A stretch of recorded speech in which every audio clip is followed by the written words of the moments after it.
বহরমপুরে নার্সিংহোমে তুলকালাম, মৃতদেহ আটকে রেখে বিল বাড়ানোর অভিযোগ। নার্সিংহোমের আইসিইউতে ব্যাপক ভাঙচুর।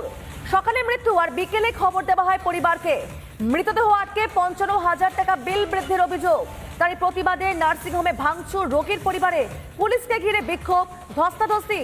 অভিযোগ ভিত্তিহীন, পাল্টা দাবি করেছে আবার নার্সিংহোম কর্তৃপক্ষ। ভাঙচুরের ঘটনায় ইতিমধ্যেই আটক করা হয়েছে মৃতের পরিবারে দুজনকে, কিন্তু পরিবারের তরফ থেকে যে অভিযোগ করা হচ্ছে যে সকালে মৃত্যু হয়েছে তাদের পরিবারের সেই সদস্যের, আর বিকেলে খবর দেওয়া হয়েছে তাদেরকে। মৃতদেহ আটকে 55,000 টাকা বিল বৃদ্ধির অভিযোগ করছে রোগীর পরিবার।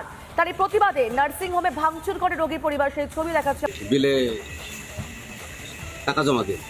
আমরা বললাম যে টাকা জমা দিব না, আপনার যা আছে আপনি সেকশনে পাঠিয়ে দেন বিল, আমরা সমস্ত টাকা শোধ করে দিই, আমাদের রোগী আমরা ছেড়ে দেন, আমরা লিচল যাবো। দিয়ে বললো যে না, এই মুহূর্তে দেওয়া যাবে না, রোগীর অবস্থা খুব খারাপ। কেন যে আপনি এরকম করছেন কি জন্য? আমাদের সঙ্গে সত্যি কথা বলেন। অনেকক্ষণ পরে ডাক্তারবাবু এসে সেরে বললো যে রোগীর অবস্থা তো নাই, আপনারা রোগী নিয়ে যান। আমি তো রোগী সকালবেলা 11টার সময়তেই ছেড়ে দিতে বলছি। আমাদেরকে বললো যে তাহলে আপনারা গাড়ি রেডি করেন। আমরা রোগী ছেড়ে দিছি, আমরা গাড়ি টাড়ি রেডি করছি। তখন টাকা পয়সা জমা দিচ্ছে, তখন বলছে যে রোগী মারা গেছে। তাই বলছে, তখন আমরা ডাক্তারকে বললাম যে আপনি রোগী আমার নয় যে উনি মারা গেছেন, মারা গিয়ে বিল, এটা সম্পূর্ণ একটা ভিত্তিহীন অভিযোগ এবং এই অভিযোগের কোনো অস্তিত্ব নেই। এটা করেছিল, পরে ওরা স্বীকার করে যে না, আমরা ওটা ভুল করে ফেলেছি এবং আমাদের কাছে ক্ষমা প্রার্থনাও করতে আসে। নার্সিংহোম ভাঙচুর করেছে। কোন ওয়ার্ডে? এটা আইসিইউতেও করেছে।